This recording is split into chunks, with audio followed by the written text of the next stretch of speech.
Welcome to the Yoked Podcast, where we talk about all things entrepreneurship, real estate, and partnerships. I'm your host, Travis Hall, alongside my co-host and wife, Ingrid. Together, we've been in real estate for nearly 2 decades, always as an equally yoked husband and wife team. Join us each week as we bring you a new episode. And as always, be sure to like, subscribe, follow along, and welcome to this week's episode of The Yoked Podcast. All right, what's up? Welcome to the Yoked Podcast. What's up, guys? Hi. It's going to be a fun episode. We have, there's 3 of us for the first time ever. In the same studio. And if it works, praise God. I'm honored. Today we have an exciting guest. We have Josiah Trowbridge, good friend of ours, a business partner in multiple endeavors. We've known you for about 15 years, and we've seen your real estate journey. A quick highlight to elevate Josiah. You've been in real estate for 11 years. And as far as investment real estate, you and your lovely bride, Angie, and 3 kiddos. And you've scaled from a girl dad. Yep. Hardcore girl. Yes. You've scaled from nothing to roughly touching 120, 130 doors in your portfolio, somewhere around there. We'll talk more about that, what that means, but you're a boss. It's awesome. And more importantly, why you're here today is because last year you took a leap of faith, or 2 years ago. Was it 2 years ago? 2 years. 2 years ago. 2 years. 23. 2 years ago, you took this big leap of faith, this bold move, and you left your high-paying W-2 job where you were supporting your family, and you moved to Texas. Yeah. To West Texas. A booming metropolis of Snyder, Texas. Yes. And you started this company. 12,000 folks, roughly, there. And Dry Grounds Investments, you're wearing the swag. Yeah. And you guys are doing it, and it's working. It's working. It's working, and it's what you want. It was not easy. There were hurdles, but today I think we just want to talk about that, about kind of taking those leap of faith, scary moment decisions, and seeing how they play out. Super fun. Yeah. The topic is on point for me. Yeah. Scary is very real. It is. Well, and our audience is, kind of 10 years ago, us, of like budding entrepreneurs, people maybe getting into real estate. Maybe they are doing it on the side as a side hustle and considering some of those big transitions. Obviously, we're transitioning, but I know what it took to leave like a high paying W-2. And so I'm just really excited for that because you have 4 girls to support. Yeah. No pets, but and that's a big faith journey. So well, and like knowing your whole family, like you are a key, kind of linchpin in your family. And so like to see you do this, I would imagine was a big deal. It was. It was a disruptor moment. I would say that's a great word for it. Yeah, for sure. It may have upset some people. We are living that right now. Yeah. So we feel it. I know you are. And it's I think worth it. We share a faith. Mm-hmm. The 3 of us sitting here know what the ultimate future holds. Mm-hmm. This life is short, and there's so much hope that lies ahead for us. And so exactly here, while we're here, I'm proud of you guys. I'm excited for the journey you're going down and where you're headed. And I'm just maybe 2 years, not quite actually. So July of 2023. Okay. So approaching that. Yeah. Here as we're middle of May-ish. Yep. So yeah, kind of nuts. Well, even thinking, we don't have to go into the details of this, but just thinking about it, like jogging my memory back to when you moved and you were even going to go buy that house. And like even that hurdle of like getting almost to the closing table and it just blew up and you didn't get it. And then like the whole effort of the saga of getting your house sold. And I mean, it's not been easy. Yeah. You guys have had kind of a front row seat of that with helping me sell my home here in Colorado and getting advice from y'all on the fiasco that was the home that we thought we were going to slide into down there. Right. And for what it's worth, lost my earnest money on that deal. So just another one of those stories to tell about the journeys of real estate and how it's not all roses and wins at all. You're not an investor. It might be roses, but it just seems like you're grabbing the petals or the thorns. No, you really are. You're not an investor until you've lost some earnest money. They'll bite you. Yeah. Anyway, well, let's dive in. Ingrid has graciously put together some great notes for us and great questions. So the first question is, that's kind of a snapshot of your life for the audience of what it was before you made this decision to quit your W-2 and move. Just a fun. Yeah. So I've given this some thought leading up to today about talking to you about this, because I want to be really careful. I think the main thing that I really want to convey is my story is unique in that the career I left behind, it was really hard to leave, not because of the income, but because of the people I worked with. Right. And you loved it. I loved it. I loved and loved them. And which makes it even cooler that you made that decision, because a lot of people, and what you're getting at, a lot of people are like, oh, I can't wait to quit. I hate it. I want the real estate in our, culture. It's like, I want my cash flow to help me quit my W-2. And like that was not you. No, it wasn't. It was, the golden handcuffs for me was the people I worked with.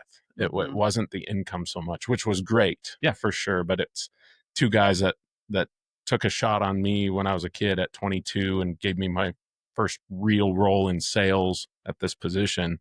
And they're like brothers to me. So leaving that was the real challenge, I think, for me. The income, it was 1099 for me, actually, in that role. Got it. Which, for all intents and purposes, my 1099 company was one thing, but I worked for their company, and I was, for all intents and purposes, it might as well have been a W-2, but just a full-time commission role with them, and in the critical power and cooling space, selling, just in sales role, selling stuff here in the Denver metro and our region, kind of the mountain region of the United States. So those two guys, the crew that they built, it's where I could have stayed there forever. I really could have. And the income every year, God was so faithful. I outperformed in sales the prior year, every single year. And so that trend was continuing, and things were pretty good and pretty comfortable. But God gave me a passion for entrepreneurship and real estate. And it was ultimately this moment of just, if not now, when? Like, when are you going to go and shoot your shot, if you will? And it's tomorrow. It's always tomorrow. It's always tomorrow. And get into my business partner and his wife, and she, for all intents and purposes, my business partners, these two that are best friends of mine that did this with. God orchestrated everything. Jim and V. Yeah. So short story. V's real name is Carrie. V is a nickname. That's what I'll give you for now. We met her as V. You met her as V. Yeah. And so God brought them into my life and made this whole thing possible. I really feel like for me it was they left everything here in Colorado too and went down to West Texas with me. So and so was that was it a slow burn for you, or was it like this moment that you had of a awakening of like, I have to go now? Right. Or was it like over time you're like, I'm feeling closer and closer to this, and you're talking to Angie, and like how did that actually evolve?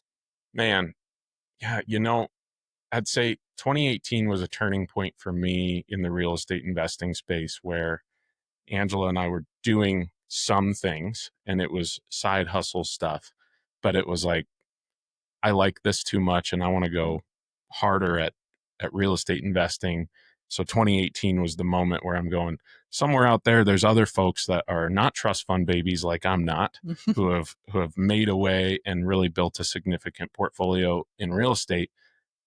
If other people can do it, I'm going to find out. I'm going to figure out how. I want to do that. So 2018, I made that decision. We started selling properties that we had here in Colorado, started investing out of state. And one thing led to another. But once 2018 rolled around for me, it was, at some point, I need to be able to give all my time to this. Okay. It started then. It started then.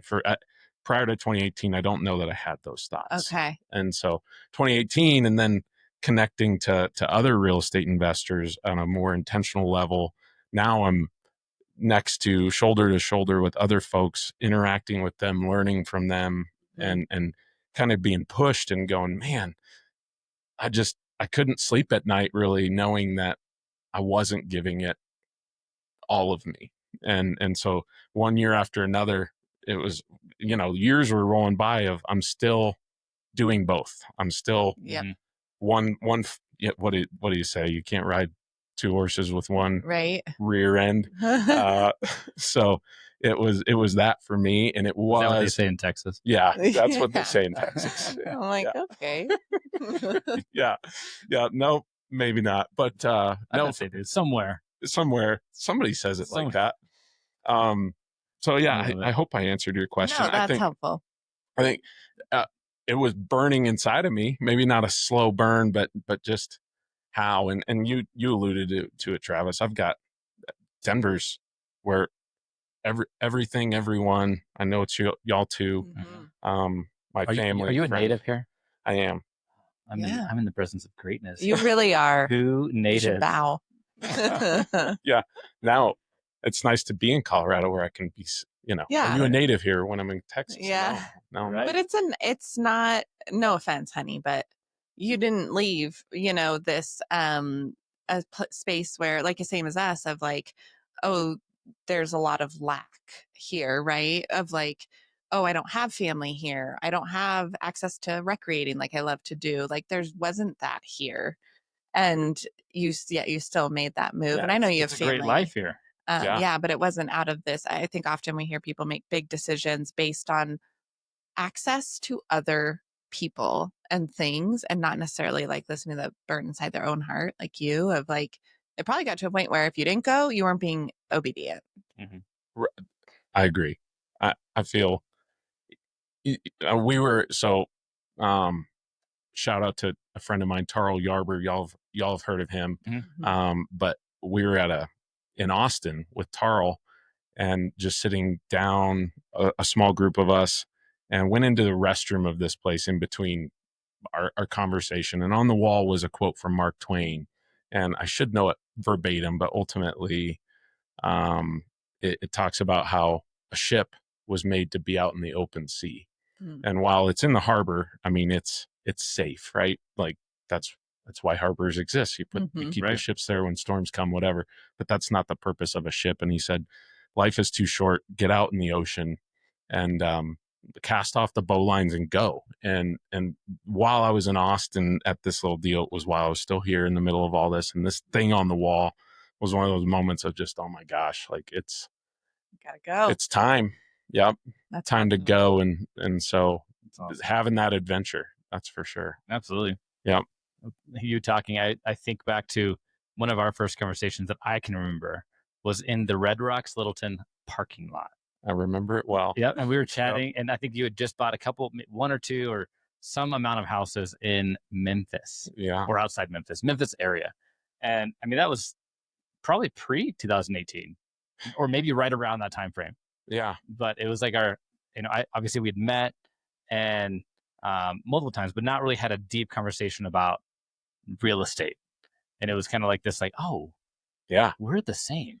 We think the same. Yeah, I just vividly remember it. It was a long time coming, that conversation, because my father, you guys worked together for so long. I mean, I knew more about y'all than you probably had any idea during that conversation. But yeah, my dad would talk about both of you guys and knew a lot. And it was like, man, I don't know why we'd not connected on that level. And that day we did, and it was fun to just go, yeah, this guy's got the sickness. A lot has, exactly. Feels later now. We've talked about that, like, this world, it is a different language. Yes. Like, it just is a different mindset. And yeah, some people, when you meet somebody that speaks it with you and you're like, oh, let's do this. You can have an hour conversation and it's just like super exciting, Totally. For some people are like, stop talking. Yeah, that's enough. Couldn't agree more. Yeah, it's real. All right, let's talk about your wife, Angie, because, like, obviously this is your, kind of story and what you've explained and how you've made that decision. But I'm curious, like, you're married, you have a partner in crime, you have kids. How did she respond whenever you were like, the first conversation of, hey, this is, I'm thinking about maybe quitting. What do you think? And moving, granted, she's from there, so that helps. Yeah. And then let's talk about, like, why there. Fair enough. Yeah. Man, I can get long-winded, so I'm going to be really intentional here, trying to be You've been great concise. Today. You've been good. So, my wife, she's from West Texas. And you have to know a story about me is 15 years we'll be married 17 in October, but so 2 years down in West Texas now. So remove those 2 years, right? There's 15 years of making trips to West Texas. And if I could tell you that, like, I think one of the things that Jesus is going to address when I stand before him one day is how I treated my wife every time that we went to West Texas for family gatherings and things. Just not super proud of that. And it was never a place that I was happy to go. Not because of her family, just not the most exciting place to go, and especially not on like special holidays and things of that nature. We could go do really like cool Disney places or do fun, really fun things. Beach. But it was hot West Texas in July for the 4th of July, where I could think of a million places better to go in July. So trying to keep that in perspective with her, it was, she left West Texas after college and really never thought she'd end up back there. But family's back there. So we were going, super supportive of all of my endeavors all along the way. So absolutely did she know that I had this desire in me, especially since 2018 for sure. Like I was always open about that. And she knew the discontent kind of brewing in me and the desire to go do this at the level we were. If you'd have asked her at any point if she thought that I would suggest that meant West Texas, I mean, God has a sense of humor.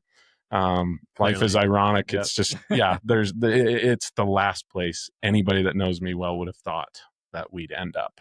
Truly the last place. So when I suggested this is where we go, Jim and I, my business partner, we had a trip down to West Texas, check on some of our side hustle investment properties, pitched the whole idea to him. Like, what would it look like if we do this full time? I'd gone through that scenario 1,000 times in my head, what it would look like. So that was the pitch. Like that was the bigger pitch. To him. It was to him. And I'm sharing it to him on an airplane to West Texas.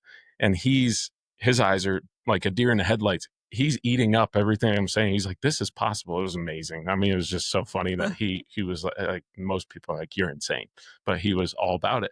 We get back from this weekend trip to check on some projects. I come home on a Sunday night and I meet Angela in the kitchen, and I said to her, hey, I think we should move to West Texas, and Jim's going to talk to V, and I think that we'll all go and we'll do this full time. And her first answer was no. Like it was just no. And it's probably PTSD for her, from how I've treated her where West Texas was concerned over our 15 years of marriage at that point. And within probably a half hour of me just kind of pouring out my heart in that moment in the kitchen that night, it was just a quick flip for her of like, okay, okay. I mean, from no 30 minutes prior to let's do it 30 minutes later, that just speaks volumes about who she is and kind of a glimpse into your relationship. Our relationship. Yeah, truly. So. Like I think a lot of entrepreneurs, and specifically in the real estate space, it is hard to support crazy, visionary, entrepreneurial, people like you all.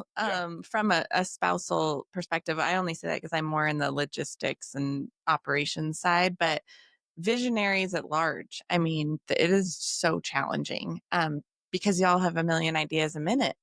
And then you're like, well, which one's going to stick? And I don't know if I support this one because it might be gone in half an hour. So it's a testament to her, but and to you guys that you would, openly. You and Ange definitely there's a special place for us. We need to carve out time for you two to just be together and just kind of soothe each other's wounds for those things over the years, for sure. But Angela is well versed in that, like you, Ingrid, and it's pretty fun that she's supportive in that way. So it is challenging, and it's to her credit, and she's my backbone. Absolutely, very very supportive of what we do, and always an ear to listen for me. So how'd you actually like pull the trigger, and how'd you go talk to your business partners, / brothers, and say like, hey, I'm going to leave? Yeah, there are, you know how it is. There's those moments in our lives that are just like, you can remember every detail and like flashbacks. Yeah. And that's definitely one of those for me. The office that Robert and Troy have, the guys that are like brothers to me that I've worked with at this point for 15 years, they have a training center on one far end of the office, and it's seldom used. And I kind of called them over there, and they're probably like, what's going on? We don't ever interact over there, but it was away from everybody else. And so that day I can recount every detail of just kind of going, guys, I just got to talk to you. This thing's happening. I mean, they set everything up. They're very careful about who they hire. I mean, they're just some of the best guys. I hope everybody in the world has a chance to meet these two and get to know who those guys are. They're just great people. So for me, they're setting it up for me to just retire there with them. I mean, that's their plan. When they hired me, I think that was their vision, like we're just going to go down this road and live life together. And that's what I had. So it was hard. Leaving the sales piece wasn't so hard, just the grind of that. But who I was working for, the environment I was working in, unbelievable. So that moment, that was a hard day. I mean, I cried with them, which there was crying on my end, wet eyes on their end, at least I'll say, which but they both got it, and they're business partners in our capacity down in West Texas, and that's cool. Means the world. And actually they bought into a portfolio. This is important, I guess. They bought into Angela and my personal portfolio as sort of my solution to a runway for us to live on while we build these 3 new businesses down in West Texas. That is so cool. So those two guys are, I mean, 15 years in a career there. I mean, just central figures in my life. So for them to not only give me those 15 years, but also believe in me enough to say, yeah, what you and Angela built, yeah, we'll buy into that, and that will give you some monthly income while you go build this. It's just more credit to who they are. And that's what we've been living off of, and kind of gave ourselves a 3-year runway through selling that equity to those two guys. And it's made it less hard. Yeah, absolutely. So that was one of our next questions, was kind of how you prepared. And so that's super, and it's creative. So you sold, I love that, a portion of your equity in your portfolio to these guys. So they own it. Yep. It's super cool. Yeah. Yeah. I mean, I didn't know you did that. That's awesome. It's pretty fun. Yeah. You being the foremost creative real estate guy in my sphere, I knew you'd appreciate that. Yeah. Kind of proud of it. It's been fun. 100%. Yeah. So so they just here's the percentage, and guys, it's worth this. What would that look like spread out over 3 years? So and then they give me that on a monthly basis. So that also helped with my pitch to my wife. It happened to be a pretty good deal to say. So the clock's ticking though.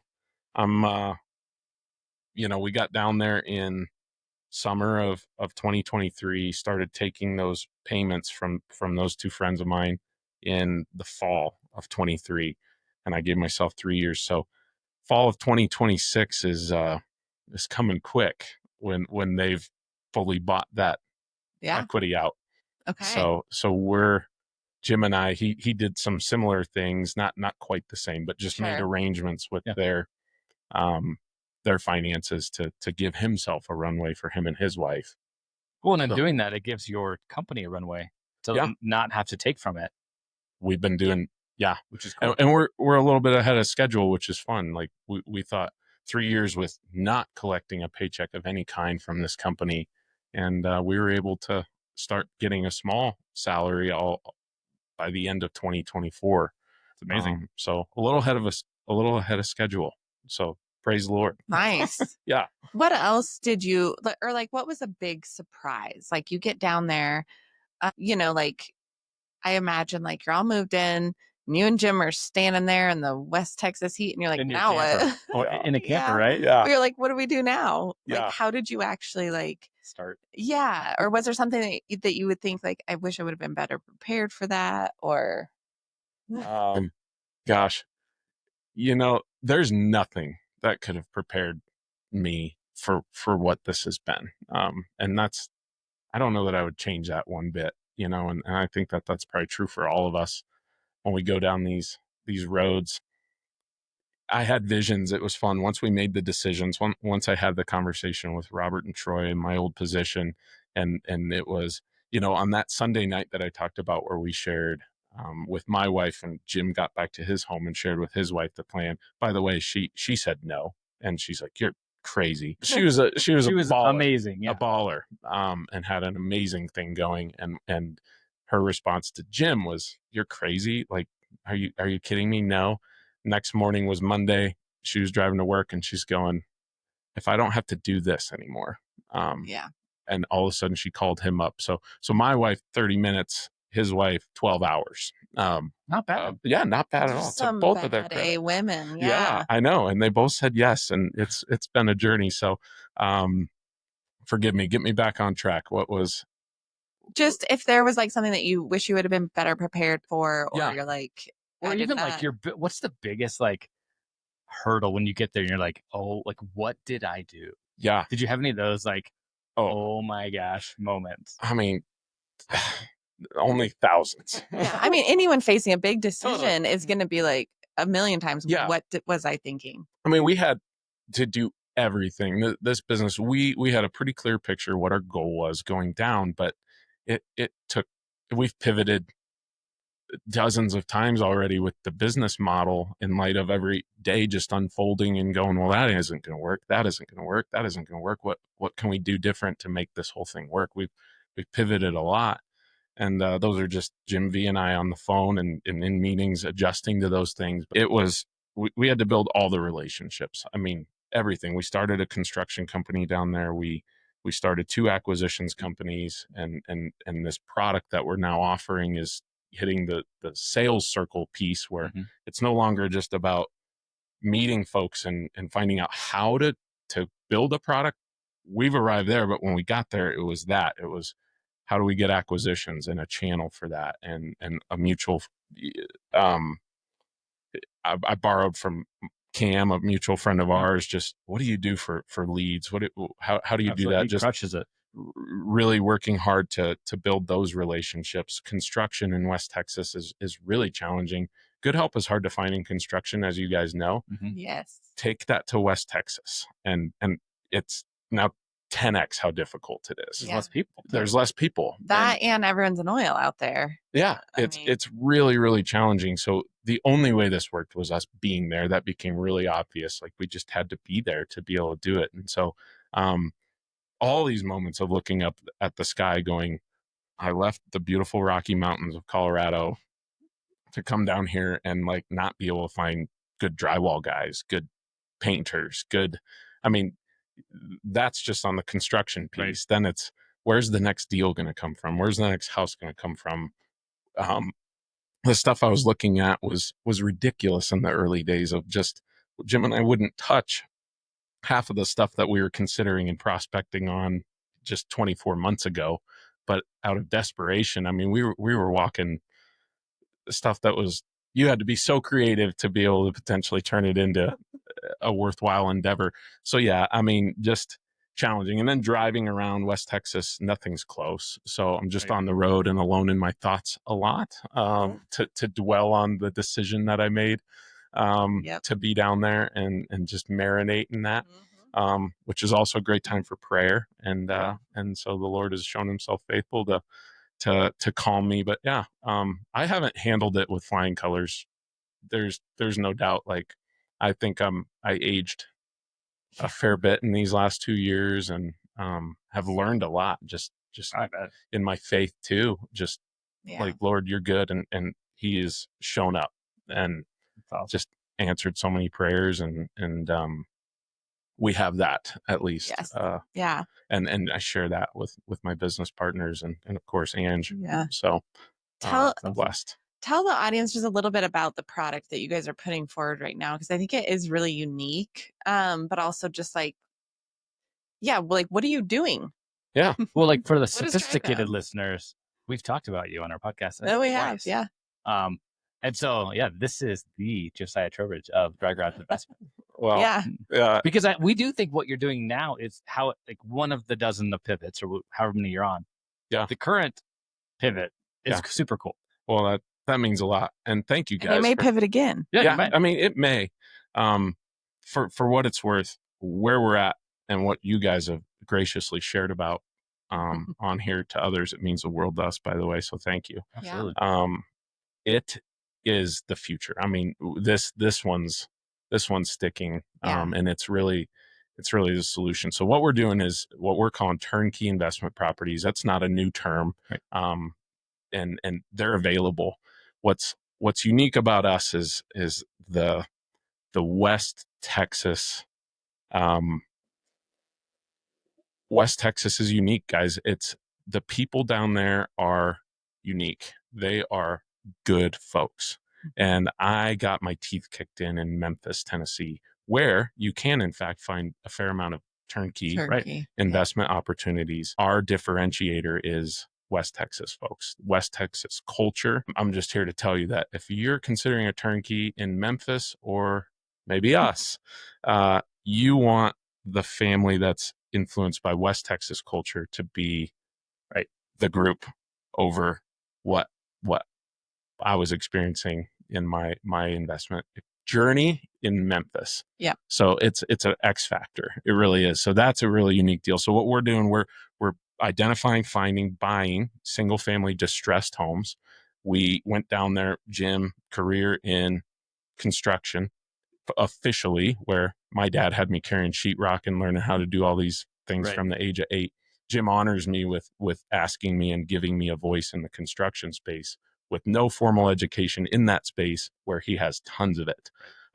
But he is a blessing to our company on that front, just bringing a wealth of experience, has a company still ownership in a company that builds custom homes here in Denver. So he's still maintains ownership in that, but we buy distressed homes, handle the construction, have project managers and laborers, and built the whole workforce out and are doing that. So finding homes, renovating them, placing a tenant.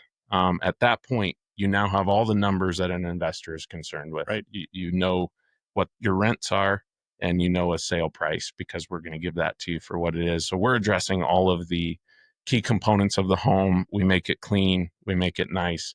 We're getting great feedback down there that we're providing a product that has seldom really existed down in West Texas, where a lot of our renters, our tenants, are thanking us for bringing this product to the market that they're not seeing otherwise. Where it's a clean, new, updated, finished home that's hard to find in a lot of these areas that we're operating in down there. But for the investor, we're really focused on the capital expense items, the big ticket items that if you're owning the home, your HVAC system, your windows, your roofs, take all your cash flow away from you. The ones that ruin that. We're addressing those things on the front end. We're making our offers, having underwritten and accounted for those things, that we can address them on the front end. So the X factor for us is West Texas folks. I'm not joking. Vacancy. I'm sorry. When you kick out I'm just drawing a blank. In eviction. Thank you. Very well versed in evictions with my portfolio in Memphis. And we've just in 21 months, we've done over 120 transactions as a company with Dry Ground Investments. So in 21 months, 121 transactions, we've had one eviction. Wow. That's why you couldn't think of the word. Yes, because I hardly know it anymore. It's such a blessing. But Memphis, I mean. Well, and you bring up Memphis because in our world, there's a lot of people that invest in Memphis. There's companies dedicated to turnkey in Memphis. Because it's an affordable market. Yeah, it's a cash flow market. You can buy cash flow for pretty dang cheap. Yep. It's a cash flow market, just like West Texas is a cash flow market. But give us an example, like just like a broad stroke example of, because we're in Denver and people, if they're here, they're going to be like, what are you talking about? Like, I love it. Yeah. Real life example. Cash flow? Yeah. The thing that I find myself, Jim and I, just repeating constantly is coming from Denver, speaking to y'all's Denver audience. A low cost home here in Denver, $500,000, $400,000, you own that, you rent that out, you might see $2,500 to $3,000 in rent. 0.5% for that 0.5%. So you're doing solid. You're doing solid if you see 0.5% on a monthly basis in rent relative to the total value of that home. That's what that is. We call that the rent ratio. And that's, we didn't coin that phrase, but it isn't something that everybody's familiar with. So 1% is the target, right? 1% is the target of the rent ratio. And in West Texas, for us, if you were boots on the ground in West Texas, you can beat 1% boots on the ground in West Texas regularly. But the downside to that is you got to be there. Right. And I apologize for that, because if you want it, come on down. Yeah. You can get it. You got to be active. You got to be active. You got to build those relationships. You got to handle the construction. So for us, our model is we're the boots on the ground. We fell on the sword. We're down in West Texas for you, and we can provide you with close to a 1% rent ratio on an investment property. Cost of entry on one of our properties, somewhere around $150K on average, gets you into a home renting for $1,400, something to that effect. That's amazing. Wow. So spend $150,000, see about $1,400 in rent each month. So knocking on that 1% rent ratio, right, each month. But it's turnkey. It's done. And it's done. And And it's managed. You have a property manager. Yes. A bunch of them. Yeah. So West Texas is a big place. As I said, I'm driving. I mean, an average distance between West Texas towns is about an hour. And so, and like, that's like the next town over for a lot of them. So I'm in a small town. Jim and V are in Lubbock, Texas, or a small town right outside of it. But I'm right between Abilene and Lubbock, two of the larger towns in West Texas. I'm in a small town where my wife has family. It's been great. Shout out to Snyder, Texas. I'm falling in love with it. It's funny. Can't go to the grocery store without bumping into people I know, restaurants, driving on the road. A friend of mine introduced me. You have your hand on the steering wheel. The steering wheel wave. Well, it's Daddy Deuces. This is what a friend of mine in Abilene, she shared with everyone. You wave at everybody that goes by. See, you would love that. I love that. Yeah. It's like always the finger wave. Yeah, it's the finger wave. So I've learned it now as Daddy Deuces, because you just throw the two fingers up. I love Daddy Deuces because I'm an interpersonal person, and so my business partners laugh at me, but they're like, "You were wired for this." Yeah, you were. Yeah, it's so fun. So that is amazing. I want to ask about Snyder. Yeah. Because we're talking about it. What has been like your biggest highlight? Maybe it's Daddy Deuces, but of like, I love this. I have arrived. I've like, you didn't realize that you were missing, or you didn't realize that you would love it so much. But what is that one thing? I think I'm kind of now repeating myself to what we were just talking about. It's just the interpersonal relationship with folks. I mean, you run into the grocery store to grab the thing that you needed that evening, and you end up in a conversation with the gal at the self-checkout thing, because they're just salt of the earth and kind and just interpersonal. It's just ingrained in the way of the culture down there. It's not, they just don't know that. Ask too, like, is it also that there is more margin and time? Like, people can take the time down there to, I mean, I just think about our schedule with soccer and this and that, and you're running, like, if I'm running into the grocery store, I'm literally running. Right. 100%. It is absolutely that. I think I find myself in my own thoughts, just reconciling that is the pace of life that we left, for sure. And the grind of it here. And don't get me wrong, like, Denver's awesome. And it's awesome. Beautiful, and I love it, and I miss it, and I come back. Thank God I get to come back regularly. Right. It's home. So I'm not knocking it at all, but yeah, I'm wired for this, and it's been really healthy for me being in this. People have this perception, and I was guilty of it. It contributed to how I treated my wife every time we went to West Texas prior to my crazy 180 on the whole thing and suggesting we go launch these businesses down there. But it was difficult for me. I had a negative opinion of it's slower, and I'd equate that with boring. Right. And that was wrong. Like, I was wrong, because slower can be beautiful, and it just is. It's simpler. It's slower. So 100%. And I didn't hit on, and we've connected with a church in Lubbock, Texas, that has been on a sort of a spiritual level, not sort of, no mincing words here, on a spiritual level. It's been incredible. We're plugged in with Church on the Rock, a church in Lubbock. Got to know our pastor and his wife, are engaged and serving there. How big is that church? So 4 campuses. Okay. We're our connection started with Red Rocks Church, the three of us, and very similar in that they got campuses kind of spread out around the town. So the challenge for us is we're coming from Snyder to Lubbock for church and church events, which is an hour away. It's an hour away.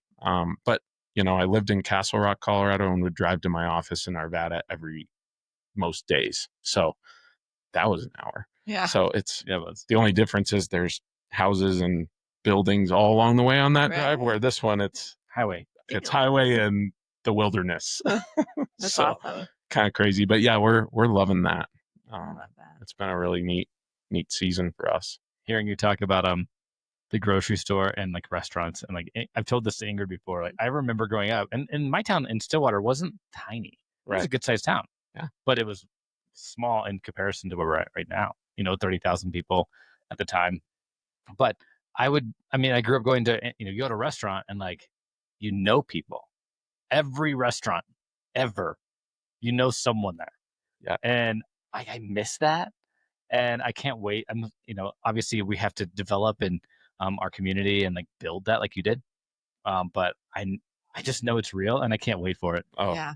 I'm excited for you. Yeah, because it's fun to like go sit down and you're like, hey, what's up? And you like have a conversation because you saw them like 2 weeks ago at the baseball game or whatever, Yeah. Oh, it is. It's neat. It's a fun experience and one I'm excited for you guys to have with where you're headed and what that's going to look like. And as my understanding with you, Ingrid, you and I have a lot of similar personality traits. You but are you 8, baby? Yeah. I love us. Yeah. I love us. We all love each other. Yeah, we do. Yeah, for sure. But are you extroverted? I am extroverted. Yeah. I need to be in the mood. Sure. But I am extroverted. Says every 8. Yeah. Amen to that. Yeah. If I'm not in the mood. Yeah. But yeah, sure. I am extroverted. So yeah. You are extroverted. Stepping into that, I think, yeah. I know you bounced around and you've been in different places in your life, but I think that'll be fun for you. I already asked a total stranger if they'd go get coffee with me when I got there. You have like friends there. I know. We have started that. I am, just because we have you here, and this is a selfish question, but we've ruffled a lot of feathers in kind of our transition, and it's disrupted other people's comfort and business practices, across the board. Yeah. Can you reflect just some advice for us? Coming 2 years out on the other side of it, like what would you say relationally, like where are areas we should dig in, areas we should like water's off a duck's back, like what, just drop us some advice. This Great is selfish, question. but I'm like, Josiah will know. I love that. The coolest thing that I first want to say to the people whose feathers we've ruffled, and I say we, you guys, us, it's born out of love, right? Like 100%. That is so cool. It's so neat that leaving caused people to cry. Like, because if they didn't, then they didn't care very much. Right. So my encouragement is to cling to that. Cling to the heart of what it is. Cling to the heart of that.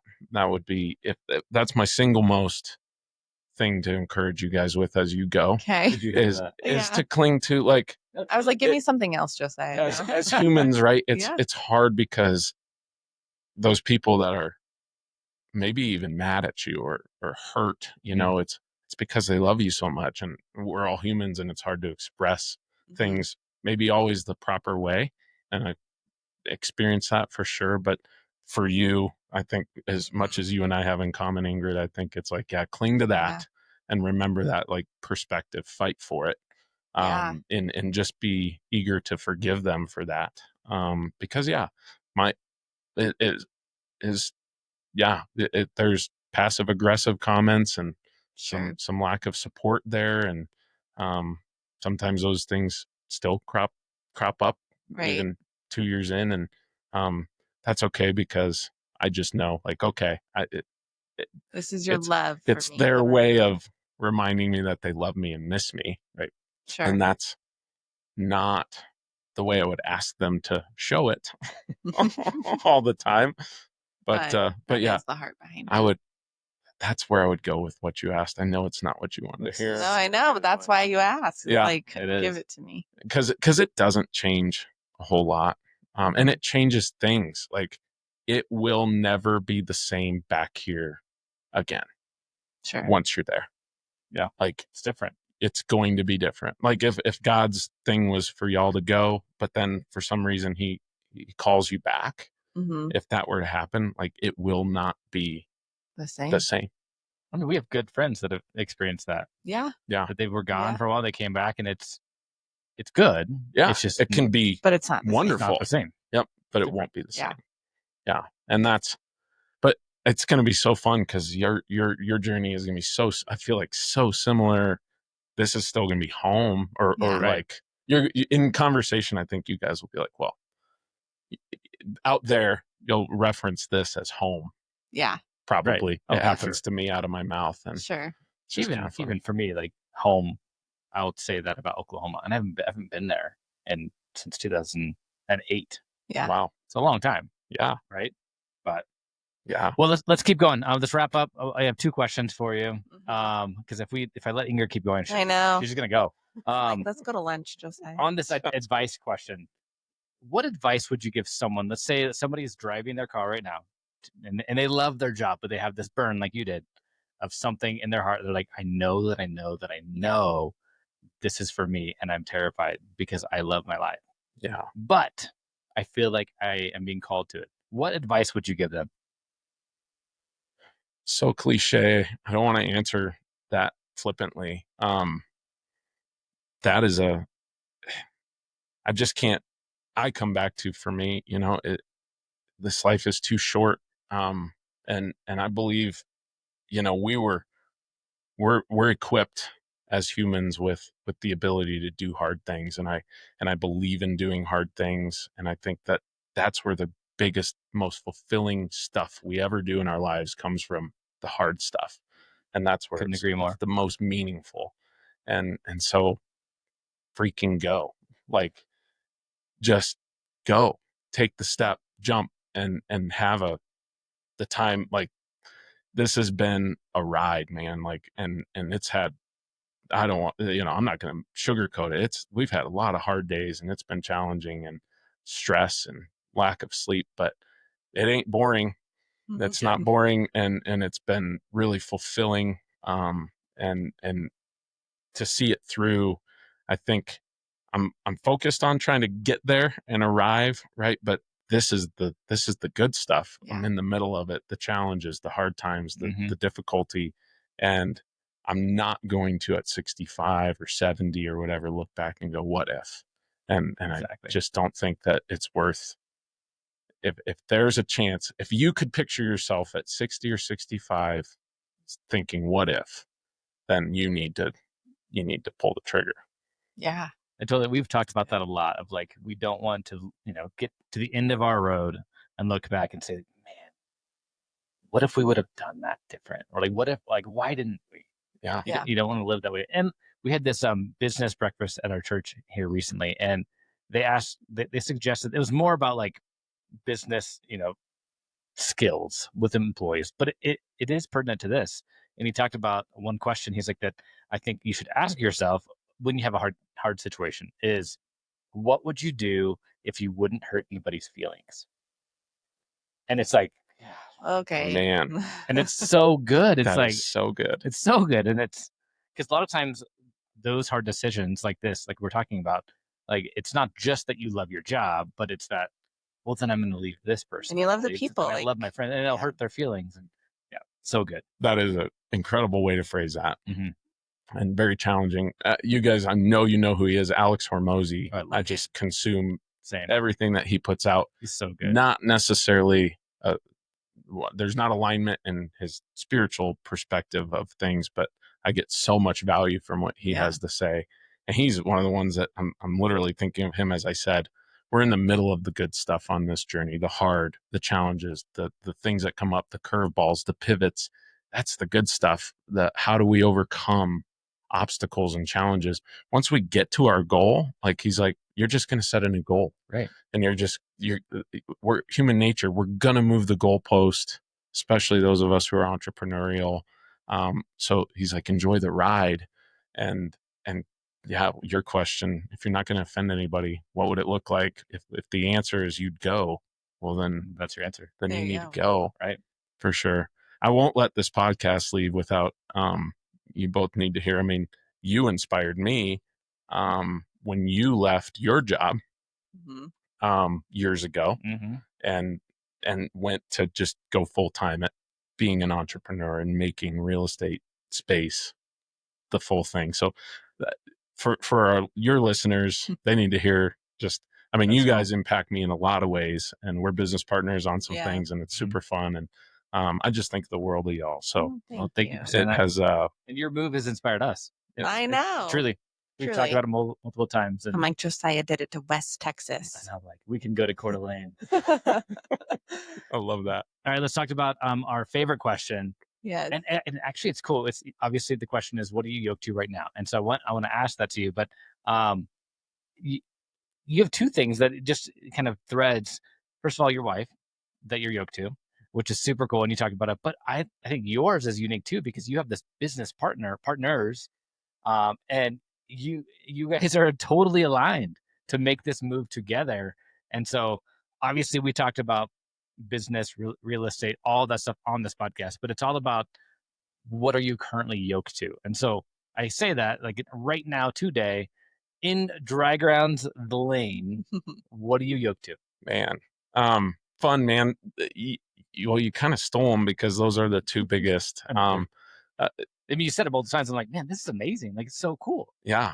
With my wife, Angela, love you, babe. She's everything. She's just, she's just that person. Trust me, I get it. She's exactly who I needed, and God knew that a long time ago. And so, and then, no glossing over that. I'm yoked to her. It's not the same. Like, she's not in it in the business details. But she's my support. She's my sounding board. Yep. She keeps me in it. It's too stressful without her. Without her, I could not do it. Right. Legitimately. And like, that is your, you talk about like a business partnership, like you're going to have a plan. And even in marriage, like you have a plan, and the plan is Angie stays home and is with the girls day in and day out and educates them and feeds into them and like prepares a home so that you can come home and be relieved and not walk into this stressful, like, I mean, it's just such a gift. She probably is an ear when you come home 100% to all of your ideas and dreams, and like, just like, hey, I need to just air this out. And like, what do you think? Yep. She's well versed in what Ingrid alluded to earlier. The visions, the dreams, and how quickly those change with me and all that jazz. And then moving over, for anybody that ever wants to hear it, I'd go to coffee with you and tell you my story, because it's a pretty fun one of how Jim and I met. We've only been friends since 2020. And so then cool. we left our careers, our businesses, our world together to go do this in West Texas. And his wife, V, I met him first, but it was no accident that he was married to who he's married to. And between the three of us, we're a pretty formidable team in our own mind. Key emphasis on in our own mind. So in our minds too. Yeah. Oh, that's fun. Yeah. But yeah, we're those. It's unreal. I mean, I just use the word ordained, or there's another word to it. But yeah, I just believe that it was kind of meant to happen. So cool for us, and it's orchestrated, and we are aligned, and it really is. There's the occasional conversation that's hard to have, or things where, unfortunately, we still have our humanity intact. So it's not all roses. Where are we grabbing that thing, to your point? But you're yoked. Yes, we are. We are. I love that for sure. So I think you nailed it. Well, sorry to steal it from you, but just listening, I was like, man, this is just so cool. Like, you're perfectly describing what the podcast is about. That's neat in your story, which is awesome. We brought you on for a reason. It's fun. All right, last question. Where should people find you? I know you looked up your Instagram, but also, dry ground investments. Somebody wants to get invested. Yeah. We've told multiple of our investor friends, like, hey, like if you need just cash flow, park it here. Yeah. And so obviously we can give them your phone number, but for anybody else out there, how do they find you? Yeah. drygroundinvestments.com. That's our website. We actually just got it up and running not long ago. Nice. And so it's fun, and we're tweaking it and working on it. Just met with a friend up in Loveland, going to be making more of a push on socials to do those things. So Instagram is the only real one I use. Yeah. Twitter for news, but Josiah.Trowbridge is my Instagram handle. Okay. And I, like y'all, you talk to somebody that's investor mind, like I love it. I welcome it. Bring it on. Especially if you're listening and you're down in West Texas, they should definitely connect with you. Right. That'd be fun. For sure. Yeah. Love cool. Anything else, babe? No, that's awesome. Thank you. All right. Awesome. Well, as always, thank you for watching and listening. This has been a fun series. I think we got one more in this series, and then we'll move on to the next. But until next week, please be sure to click the like button, subscribe, however it works on whatever platform you're listening to. We greatly appreciate it. Thank you so much. Thank you so much for listening to this week's episode of the Yoked Podcast. We hope you enjoyed it. And as always, be sure to like, subscribe, and follow along as we drop a new episode each week.